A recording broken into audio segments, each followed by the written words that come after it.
जो कल है उनका। जय गुरु जी। अनंतम अनंतम शुक्राना गुरु जी, अमृत विला सत्संग बख्शने के लिए। सारी संतों पर मेहर करो, कृपा करो, शुक्राना। संगत जी, जय गुरु जी। सत्संग की बढ़ियाई, गाड़ी की बात छिड़ी है, बिल्कुल ठीक बात है। देखिए, इससे ज्यादा हम क्या समझें कि कैसे वो अंग हैं। अब इसके ज्यादा क्या प्रमाण चाहिए हमें? रोज ही सुनते हैं, रोज ही सकते जो जिस यही तो बढ़ियाई है सत्संग की कि कैसे संगतों से हमें क्या मैसेज मिलता है, कितनी पॉजिटिविटी मिलती है, कितना विश्वास बढ़ता है कि अंग संग तो ये है ही, पर हमें रोज रिमाइंड करा देते हैं मैं हूं आपके साथ। मेरा भी छोटा सा गाड़ी का पीछे हुआ था, जिक्र किया तो आज फिर 2 लाइनें बोल देता हूँ। 3 बारी गाड़ी अमृत वेला सत्संग शुरू कराया था एक चलिए के रूप में। तो जब चलिए के रूप में कई संगतें सत्संग शुरू करती हैं तो दिक्कतें तो आती हैं। और आज मैं अभी बैठ के सोच रहा था कि अब सिर्फ 4 दिन रह गए इस चलिए को पूरा होने में। अंदर से कितनी खुशी महसूस हो रही है जो जिन्होंने 16 दिसंबर से ये अमृत वेला शुरू किया यहाँ पे अपने घर में। तो आज हमें ये कितना शुक्राना लग रहा है कि महाराज सिर्फ 4 दिन बचे हैं।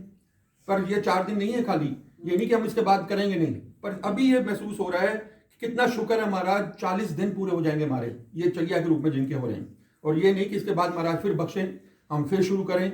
तो शुक्राना ही शुक्राना है। तो वो 3 बारी गाड़ी शुरुआत हुई अमृत वेले की, और 1 बार 2 बार 3 बार गाड़ी पंचर, वही आपने पहले बता चुका हूँ। स्टेपनी पे गाड़ी आई, बम्पर निकल गए, और पर टायर वाले की दुकान मेरे रास्ते में मुझे मालूम थी कहाँ पर, टायर वाला नहीं खुला था। खैर अलग अलग महाराज को अलग अलग जर्नी, अलग अलग सबकी है, अलग अलग सबके लिए अलग अलग मैसेज होता है।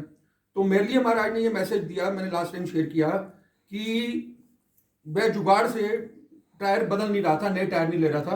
कभी रोटेटेड ले लेता था, कभी चलो चल रहे हैं चलते रहे। पर वही बात थी कि महाराज को था कि नहीं, ये तेरे बदलने हैं टायर। और तेरे को वो वही एक सोच बना दी एक बार, जब 2-3 बार जब हादसे हो गए कि भाई एक तो अमृत वेला में कहीं रुकावट आ जाएगी, नंबर 1। कहीं मैं फैमिली के साथ होऊंगा, रात को 12 बजे 1 बजे ट्रैवल कर रहा हूँ, तब पंचर हो गया, तब क्या होगा। तो एक महाराज ने, क्योंकि मेरी सोच तो अलग थी और वो सोचते अलग हैं। मेरी सोच थी कि मैं जुगाड़ कर लूँ, पता नहीं कब मैंने अब सोचा हुआ है कि गाड़ी बदलनी है, 1 महीने बदलूँ, 2 महीने को तो महाराज जब बदलवाएंगे। इस चक्कर में टायरों को चला रहा था। पर उन्होंने दिमाग में फाइनल सोच ही डाल दी कि अब टायर बदलने हैं, ये 20,000 रुपये का खर्चा करना ही पड़ेगा। और आज मैं इतने सुकून में हूँ। देखिए, वो जो थोड़े टाइम की तो होता है कि भाई 20,000 रुपये लग गए, पर परमानेंट सुकून में डाल दिया यार। इतने सुकून में हो कि पता है कि गाड़ी तो पहुंच ही जाएगी, वो तो अलग बात है, पंचर तो कभी भी हो सकता है। पर ये कैसे महाराज हर चीज को आगे की सोचते हैं। तो बहुत इनका तो जितना हम शुक्र करें बहुत कम है। कल सत्संग में पहले तो इससे शुरू करते हैं, क्योंकि ये लाइनें हमें, हमारा शुक्राना की लाइन है ये, कि बहुत बड़े भाग्य होते हैं हमें मनुष्य जोनी मिलती है।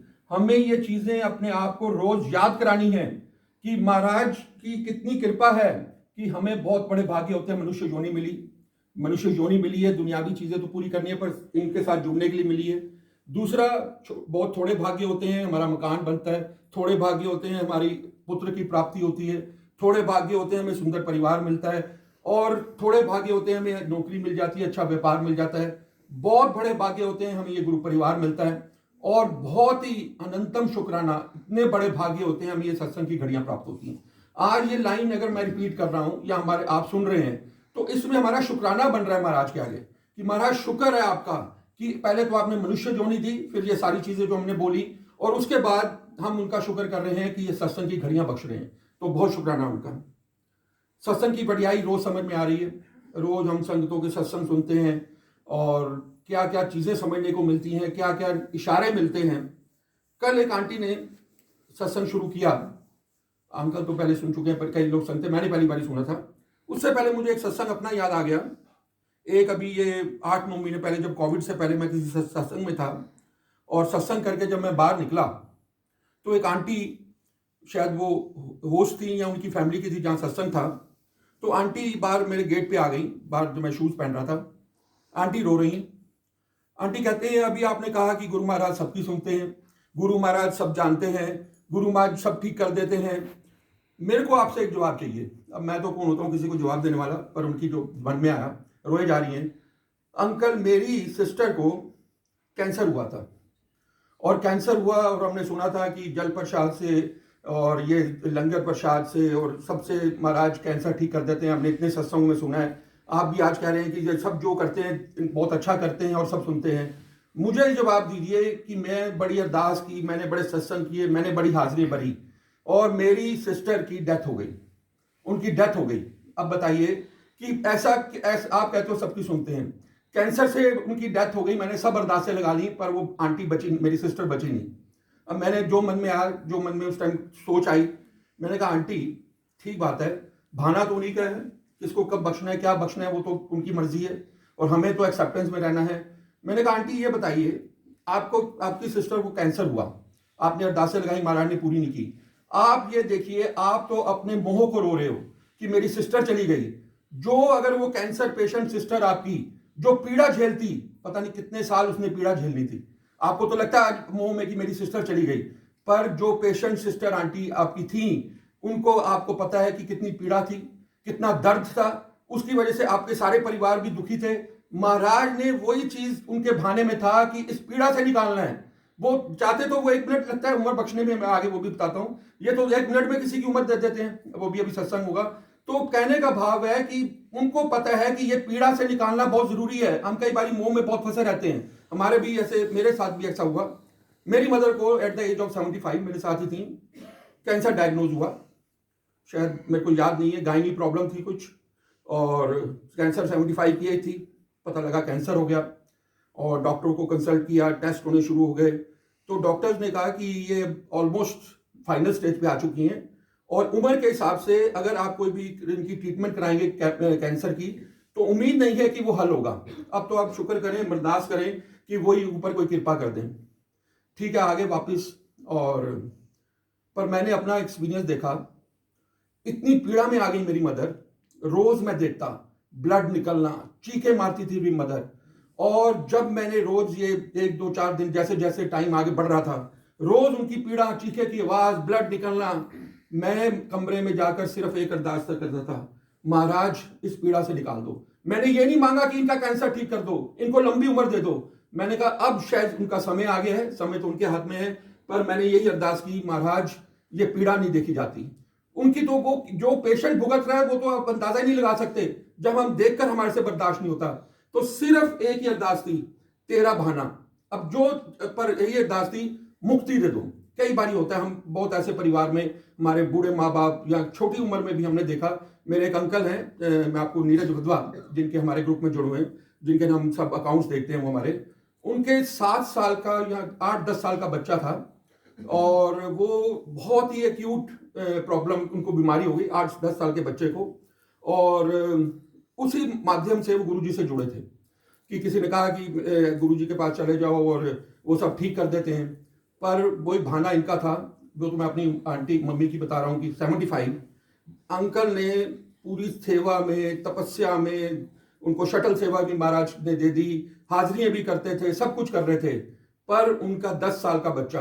और कई बारी अंकल बताते थे कि मतलब वो 10 साल के बच्चे के लिए अरदास करते थे, महाराज मुक्ति कर दो, मुक्ति कर दो।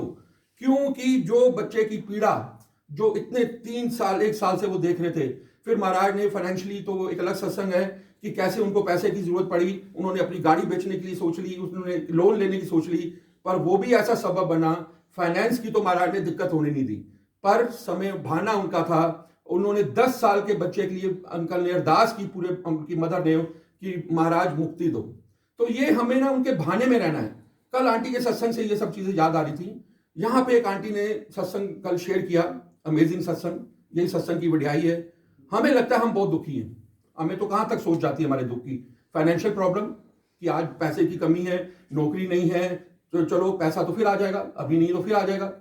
फिर दूसरा दुख लगता है कई बार रिलेशनशिप का, कि रिलेशनशिप प्रॉब्लम चल रही है। और कई बार किसी को मकान का दुख लगता है, किसी को कारोबार का दुख लगता है, किसी को ये छोटी छोटी चीजों का दुख लगता है। पर कल हम सुनकर हैरान हो गए कि इससे बड़ा दुख नहीं हो सकता कि जवान बेटे की अर्थी का कंधा बाप लेके जब उठ जाता है। कल हमने सुना कि उस परिवार में आंटी का जवान बेटा एक्सीडेंट से गुजर गया, और पर उसे लेसन क्या मिला। कल हम जो आंटी का सत्संग सुन रहे थे, आंटी ने हमें यह बताया कि उस टाइम दो स्थिति होती है, हर बार हमारे पास दो चॉइसेस आती हैं कि हमने कौन सा डायरेक्शन पकड़ना है, नेगेटिव या पॉजिटिव।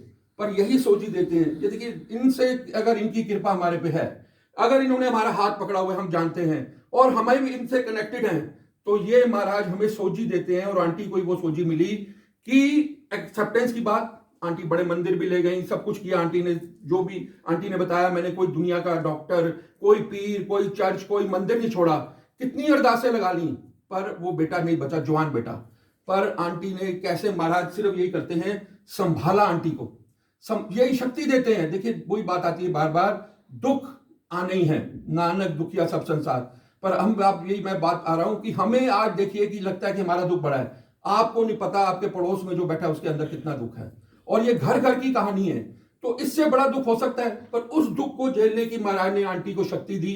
कल खड़े होकर आंटी सत्संग कर रही हैं, पहले भी करती हैं, तो ये कितनी बड़ी ताकत, कितनी वडियाई है पॉजिटिविटी की। और आंटी ने ये बताया कि हम जब एक इंसान के रूप में होते हैं, हमारा कमजोर है, हम यही अरदास करते हैं, यही सत्संग हमारा रोज ठीक कर रहा है कि आंटी को या तो उनका परिवार, वही बात है, डिप्रेशन में चला जाता, या ठीक आंटी ने कहा कि हम गलत रास्ते चुन लेते हैं डिप्रेशन को दूर करने के लिए, कई शराब की बोतलें खोल लेते हैं, कई गलत विकारों में पड़ जाते हैं, कई भरोसा तोड़ देते हैं कि गुरु नाम की कोई चीज ही नहीं है।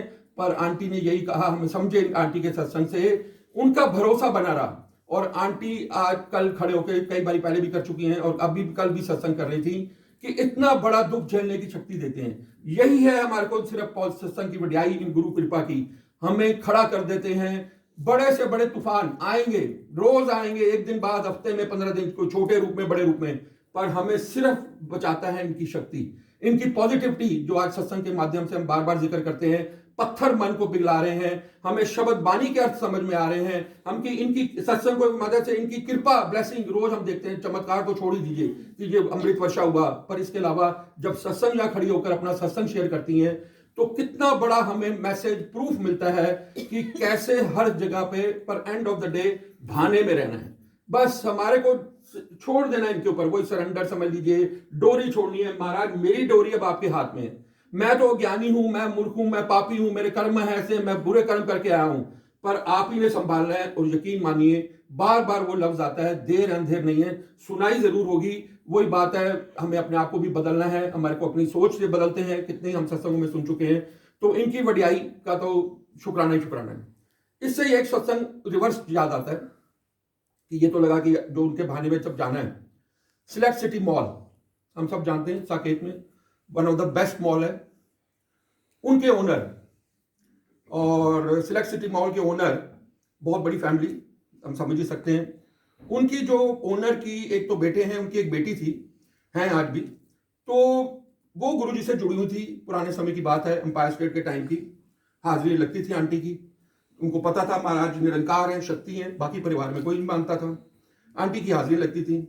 उनके फादर को एक ऐसी बीमारी हो गई, वही बात कई बार हम सुन चुके हैं, जिसका पूरे वर्ल्ड में कोई इलाज नहीं, पैसे की कमी नहीं, शोहरत की कमी नहीं, किसी चीज की कमी नहीं, कोई डॉक्टर नहीं छोड़ा, कोई हॉस्पिटल नहीं छोड़ा। और डॉक्टरों ने जवाब दे दिया कि ये ज्यादा से ज्यादा कुछ महीनों के मेहमान है, हमारे पास कोई रास्ता नहीं है, कोई इलाज नहीं है। और ऐसे घर में बात हो गई। उनकी बेटी डॉक्टर छुड़ी हुई थी महाराज से। उन्होंने अपने कहा डैडी को, ऐसा है डैडी, मैं जाती हूँ गुरुजी के पास, और आप एक दिन चलो, शायद महाराज की मौज आ जाए, शायद महाराज ब्लेस कर दें, और वहां चल के आप माथा टेको, अरदास करते हैं। उनके डैडी ने मना कर दिया। उन्होंने कहा नहीं, मैं नहीं जाता, मैं किसी गुरु को नहीं मानता। और बाकी बहाना तो इनका होता है। और वो क्या नाम है, एक दो बारी आंटी ने कहा कि चलो अब डैडी, जब आपने सब कुछ देख लिया, अब हम लास्ट मौत के कगार पे आ चुके हैं, डॉक्टर जवाब दे चुके हैं। अंकल ने ना 2-4 जगह अपने सर्कल में फोन घुमाए। अरुण शौरी का, जिसका नाम पिछली बारी कर रहे थे, अरुण शौरी को भी, उस टाइम अरुण शौरी ब्लेस्ड हो चुका था, अरुण शौरी को भी अंकल ने फोन घुमाया कि आप बार बार कहते पे हैं मेरे घर वाले कोई गुरु हैगा उत्थे एम्पायर स्टेट ते, उत्थे जाओ, उत्थे मत्था टेको। अरुण शौरी ने उनको कहा फौरन चले जाओ, महाराज कुछ भी कर सकते हैं, क्योंकि उनकी आंटी को पता लगा हमने लास्ट टाइम सत्संग में। तब महाराज का बहाना हुआ, वो सिलेक्ट सिटी मॉल के मालिक आंटी के साथ दरबार में गए। महाराज बैठे थे, सत्संग हो रहे थे, महाराज को तो पता था, बताने की जरूरत नहीं है। और महाराज के साथ जब पहली विजिट में ही कुछ ऐसा सबब बना, मैं इन शॉर्ट में बता दूं, महाराज के मुख से निकला जा तेनू 10 साल दिते, 10 साल दिते, जिनको डॉक्टर 6 महीने में जवाब दे चुके थे। मैं बात करना कि भाना की बात है, भाने में एक्सेप्टेंस है कि उन्होंने आगे मृत नहीं, पर वो ऐसा सबब बना, चाहे उनकी बेटी की आंटी के सदके। देखिए, परिवार में अगर कोई जुड़ा हो तो हमारा परिवार ब्लेस होता है, ये भी मैसेज मिलता है। पता नहीं उस टाइम शॉर्ट में बता रहा हूं जो ब्लेसिंग की बात थी, महाराज के मुख से वचन निकल गए, जा तेनू 10 साल दिते। और ये आप यकीन मानिएगा, उनके साथ फिर महाराज ने कुछ टोटके वोटके भी करते हैं, कुछ मिर्चों का उनके साथ महाराज ने किया कि मिर्चें लेके आओ, उनकी उंगलियों में मिर्चें बांधी गई। और महाराज उस टाइम पे बड़ी पत्तों से बड़े इलाज किया करते थे, पत्ते ले आओ पेट पे रख दे। वो ना एक सिर्फ एक उनका एक बनाने का भाव है, पर लीला तो उनकी एक सेकंड में क्या कर दें। तो अंकल ठीक 10 साल तक बिल्कुल नॉर्मल जिंदगी जिए, और 10 साल जब पूरे हो गए, परिवार को पता था 10 साल पूरे होने वाले हैं, 10 साल कंप्लीट होते ही महाराज, ऐसे हम सुनते हैं, आत्माओं को लेने के लिए गुरु महाराज खुद आते हैं। और वाकई में ही 10 साल बाद उन्होंने शरीर छोड़ा। आज वो परिवार, और उनके एक और सत्संग बता दूं, जब उन्होंने सिलेक्ट सिटी मॉल बनाना शुरू किया था तो संगत, उनकी आंटी का बड़ा भाव था, बहुत प्यार था गुरु महाराज से। गुरु महाराज रात के टाइम कुछ संगतों को लेकर, जब उनकी नींव रखनी थी सिलेक्ट सिटी मॉल की, वो वहां पर जाकर पहली ईंट महाराज ने नींव की सिलेक्ट सिटी मॉल की अपने हाथों से रखी हुई है। और आज आप सब देखते हैं सारे मॉल ऑलमोस्ट फ्लॉप हैं, कुछ चलते होंगे, पर सिलेक्ट सिटी मॉल चलता है। ये उसका रिकॉर्ड है। बड़े बड़े मॉल फ्लॉप हो गए, पर जिसकी नींव महाराज अपने हाथों से रख गए हों, जिस पे कृपा कर गए हों, तो वो तो ब्लेसिंग तो है। ये तो उनकी शोभा तो हम देखते आए हैं। और उस टाइम अंकल सत्संग सुनाते थे, जो उनके ओनर हैं, उनके बेटे, कि जब उन्होंने प्रोजेक्ट शुरू किया था, एक प्रोजेक्ट था कि भाई सब लोग इतने करोड़ रुपए लगने हैं, इतने करोड़ लगने हैं। और जब चीज बननी शुरू होती है, वो इतना बड़ा बना हुआ है आपको पता ही है, जब बननी शुरू होती है तो प्रोजेक्ट की क्रॉस कर जाती है फाइनेंशियल लिमिट। उस टाइम पे इन शॉर्ट बता दूं आपको, महाराज ने ऐसे ऐसे रूल्स बदलवा दिए उस टाइम, गवर्नमेंट स्ट्रक्चर में, फाइनेंस मिनिस्ट्री ने ऐसे ऐसे रूल बना दिए लोन करने के लिए, या रास्ते बना दिए, कि वो भी एक अलग सत्संग है कि महाराज ने ये मॉल खड़ा करने के लिए भी अंकल परिवार को फाइनेंस में बहुत बड़ी हेल्प हुई, बहुत उनकी कृपा हुई। आज सिलेक्ट सिटी मॉल खड़ा हो गया। आज सिलेक्ट सिटी मॉल के ओनर्स एवरी ईयर, अभी शायद इस बारी हुआ है, शायद बड़ा शॉर्ट हुआ है, हर साल सिलेक्ट सिटी मॉल के बाहर, जो उनका बहुत बड़ा एरिया है, हर साल वहां पे सत्संग करते हैं। और वहां पर लगभग 1000-1500 आदमी आता है, क्योंकि उनका सर्कल है। और जो भी जहां संगत आती है, वो जनरल ओपन सत्संग नहीं होता, वो लगभग वो जो, क्योंकि उनका पुराना सर्कल ऑलमोस्ट जो महाराज से बड़े पुराने जुड़े हुए मेरे को लगता है, क्योंकि महाराज को, मेरे को भी 2 बारी वहां सेवा का मौका मिला उस सत्संग में जाने का साकेत में। पर मैंने जब वहां संगतों को देखा तो एक से एक पुरानी संगत, पुराना नया तो वैसे कुछ नहीं है क्योंकि पहचान की बात है, पर मेरा ख्याल कोई विरला ही होगा जो वहां पे बहुत संगत नहीं करनी आती सत्संग। और अंकल खड़े होकर प्रॉपर स्क्रीन लगाकर ये सत्संग हमेशा शेयर करते हैं कि महाराज ने उनके फादर को कैसे जान बख्शी। तो ये लीला इनकी अपरंपार है। यहाँ छोटे बड़े का सवाल नहीं है कि सिलेक्ट सिटी मॉल के में है तो उनको बख्शा है, हम सब जानते हैं, हमारे जैसों को बख्शते हैं। बस इनकी मौज की बात है, इनकी कृपा की बात है। एंड ऑफ द डे हमें सिर्फ ये समझना है, हमें भाने में रहना है। ठीक है, चैलेंजेस होते हैं, कहना किसी को बहुत आसान है, आज मैं खड़े होकर कह रहा हूँ जी भाने में रहिए सब कुछ, पर मुश्किल तो बहुत है। पर यही हम प्रयास कर रहे हैं रोज, कि हमें शक्ति देना कि हम आपके भाने में रहना सीख जाएं। आज हम अरदास सुन रहे हैं, अरदास में तो आज जैसे जैसे अरदास सुन रहे हैं, जो महाराज हमसे शुरू हुई है, जो गुरु महाराज की, तो अरदास सुनकर हमें, मैंने तो ये समझा आज, अगर कोई अमृत वेला कर ले, बहुत शुक्राना, बहुत शुक्राना। घर में सत्संग कर ले, बहुत शुक्राना, महाराज की बख्शिश है। अगर नहीं कर पाते, ये आज मैं ग्रुप में भी डालूंगा क्योंकि महाराज का ये हुक्म हुआ है, कम से कम, ये मुश्किल से कितने मिनट की होगी, 3, 4, 5 मिनट की, कम से जी 6 मिनट की, 6 मिनट निकाल लें। अगर आपने ये दिल से अरदास कर ली, आप देखिए इस अरदास में सारा सार है, शुरू से लेके एंड तक सब कुछ है। भाने में रहना, अपनी बुराइयां सिर पे हाथ रखना, गुरुओं के नाम, हमारे को सोजी देना, मतलब इसमें पूरा सारा 6 मिनट में। अगर कोई ये नहीं कर पाता, कम से कम इतना संभाल लें, जोत जला लें। आप किसी भी को मानते हैं, कृष्ण को मानते हैं, गुरु नानक जी को मानते हैं, गुरु महाराज तो निरंकार हैं, सबको मानते हैं। ये 6 मिनट खड़े होकर कोशिश करें, अगर पूरा परिवार साथ में खड़ा करके, नहीं तो हम अपना नियम बनाएं। मैं तो आज से पहले नहीं कर रहा था, पर आज से शुरू करूंगा कि ये 6 मिनट की एक अलग से, जो भी हमें महाराज ने सेवाएं दी है, जो भी हम करा पा रहे हैं, उसके अलावा ये 6 मिनट का आज वीडियो, हम ये ऑडियो भी पोस्ट करेंगे ग्रुप में, कि ये 6 मिनट का आप अगर ये अरदास कर लेंगे, वाकई में ये अरदास से ही हमारा पूरा सार हो जाता है। तो बहुत शुक्र है, यही मैसेज है, यही तरीके हैं महाराज के कि कैसे संतों को कहाँ कहाँ क्या ब्लेस करना है। तो महाराज इसी तरह शुक्राना, बहुत बहुत शुक्राना। भाने में अरदास पूरी कर देते हैं, जैसे उसमें अरदास में भी आ रहा था, तेरा भाना है, अगर तेनू नहीं चंगा लगता तो ना पूरा कराई, अगर तेनू चंगा लगता है तो पूरा करा दी। तो बहुत बहुत शुक्राना महाराज।